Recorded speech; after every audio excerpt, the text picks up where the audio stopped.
सुमनसवन्दित सुन्दरि माधवि चन्द्र सहोदरि हेममयि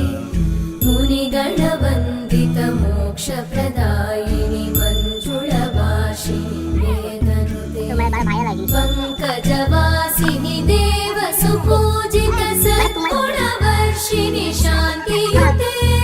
जय जय हे मधुसूदन कामिनि